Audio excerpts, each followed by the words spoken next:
বন্ধুরা আমার, আমরা সকলেই সুন্দর করে অগ্রগতি বাড়াই নিজ নিজ জীবন রক্ষণাবেক্ষণের দায়ভার সকৌশলে সকলের সহযোগে যার যার হয়ে যায়। এমনটা আমাদের প্রয়োজন আছে ফসল বিষয়ে চিন্তা চেতনার মাঝ দিয়ে তামাম মানুষের অন্ন যোগাবার মহাকৌশল আমাদের মাঝে অবলম্বন করতে হবে।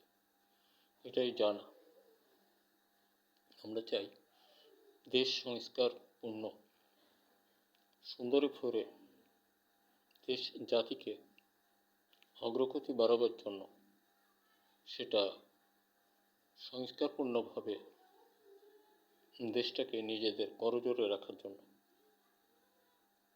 কোনো বিদেশি শত্রুদের কাছে, বাইরের শত্রুর কাছে মাথা নিচু করতে না হয়, এটাই ধারণা প্রকাশ করি। আমাদের জীবনের সকল প্রকার দূর অভিসন্ধিমূলক জীবন যাত্রা হতে সকলে শান্তিপূর্ণ চেতনায় নিজেদের কৌশলে অগ্রগতি বাড়ায়।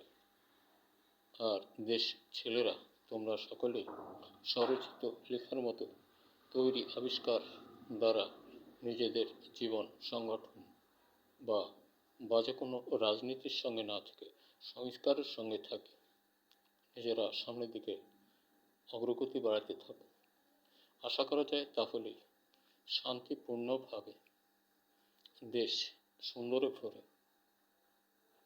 চালাতে পারবে এবং সেটা ফসল উন্নয়নের সকল কৌশলে সকলে সম্মিলিত প্রচেষ্টা চালাতে হবে, যেটা বাজারজাত করলে মানুষের কল্যাণ হবে এমনটা তৈরি করে। আমরা যারা বিগত দিনে ভুল করেছি, যারা ভুল শুধরাতে পারিনি, প্রয়োজন আছে আমাদের জীবনের ভুল শুধরাবার জন্য। অনেকেই আমরা অনেকভাবে চলছি, কিন্তু সকলের অভিসন্ধি যেটা থাকে সেটা থেকে নিজেকে রক্ষণাবেক্ষণের দায়ভার নিজেকেই বহন করতে হয়। তাই ফসল আমাদের একান্ত দরকার। ফসল উৎপাদন আমরা না ছাড়ি। দেশময় সকল কৃষক বন্ধু আমরা যেন ফসল উৎপাদনে নিজেদের অগ্রগতি বাড়াবার চেষ্টা করি। জীবন সন্নিকটে সকলের বাধা প্রাপ্তি হবার কোনো উদ্যোক্তা বা উদ্যোগ নেওয়া উচিত নয়, এটাই ধারণা। কে কার আপন বেশটাকে ধ্বংস করবে সেটা কামনা করার যুক্তি নেই। ধন্যবাদ। দেখা হতে পারে আবারও কোনো ভিডিওতে।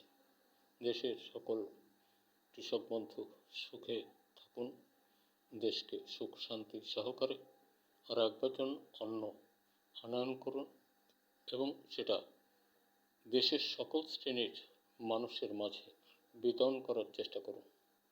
ধন্যবাদ। দেখা হতে পারে আবার।